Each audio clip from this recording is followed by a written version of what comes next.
Hello bachcho, let's read this question. The question says the cyanide ion and nitrogen molecules are isoelectronic.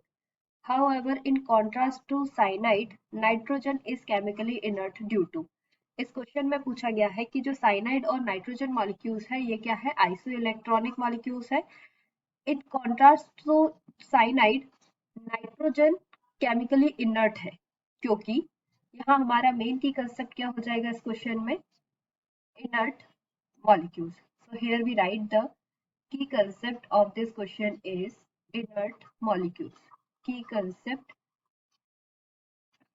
of this question is inert molecules. Inert molecules. ठीक है, तो यहाँ हम देख लेते हैं हमें दो कौन से मॉलिक्यूल्स दिए हुए हैं, साइनाइड और नाइट्रोजन. ठीक है, तो साइनाइड का स्ट्रक्चर कैसा होगा, साइनाइड में कार्बन और नाइट्रोजन के बीच में क्या है, ट्रिपल बॉन्ड प्रेजेंट रहेगा, नेगेटिव चार्ज.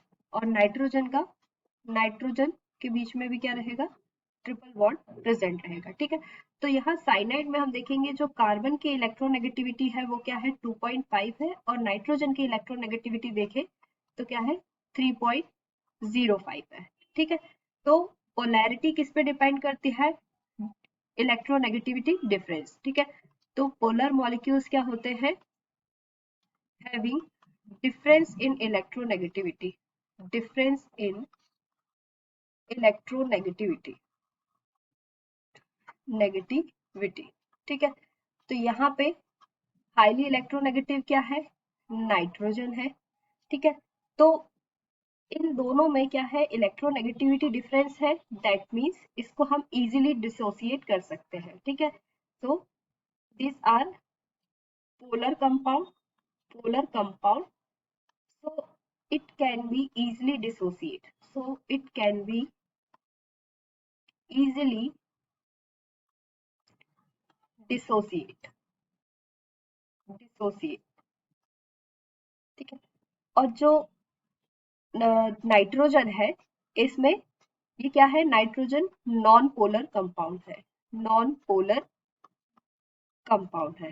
ठीक है, तो नॉन पोलर कंपाउंड है, दैट मीन्स इसको बॉन्ड को ब्रेक होने में हायर एनर्जी लगेगी. ठीक है, तो यहाँ हम लिख सकते हैं it require, it require high energy, high energy to dissociate, to dissociate at room temperature, at room temperature, at room temperature. So nitrogen is unreactive, nitrogen is unreactive.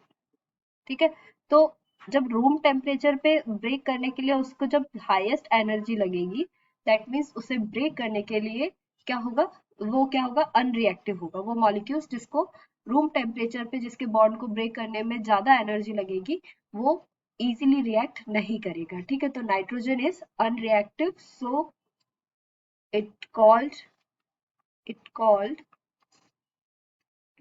inert, it called inert molecules, inert molecules. ठीक है, तो यहाँ पे इन contrast to cyanide बोला था, तो हमने cyanide में देखा कि साइनाइड में क्या है, पोलर कंपाउंड है, दोनों की इलेक्ट्रोनेगेटिव डिफरेंस है कार्बन और नाइट्रोजन के बीच में, तो उसको हम इजीली डिसोसिएट कर सकते हैं. ठीक है, पोलर कंपाउंड इजीली डिसोसिएट हो जाते हैं. और ये जो है नाइट्रोजन, इसके बीच में भी ट्रिपल बॉन्ड प्रेजेंट है, लेकिन ये क्या है, नॉन पोलर मॉलिक्यूल्स है. नॉन पोलर मॉलिक्यूल्स होने की वजह से इसके बीच में जो बॉन्ड प्रेजेंट होता है नाइट्रोजन नाइट्रोजन के बीच में, उसको ब्रेक करने के लिए ज्यादा एनर्जी लगती है. ठीक है, एट रूम टेम्परेचर पे, एक रूम टेम्परेचर पे भी हमको उसको बहुत एक्सेस में एनर्जी देनी पड़ती है उस बॉन्ड को डिसोसिएट करने के लिए. तो ये नाइट्रोजन क्या होगा, अनरिएक्टिव मॉलिक्यूल्स होगा, तो वो इजीली रिएक्ट नहीं करेगा. ठीक है, सो इसीलिए हम उसे क्या कहेंगे, inert molecules.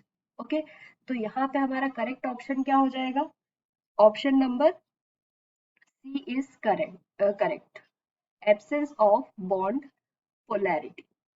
So in contrast to cyanide, nitrogen is chemically inert due to the absence of bond polarity. Here we write the answer.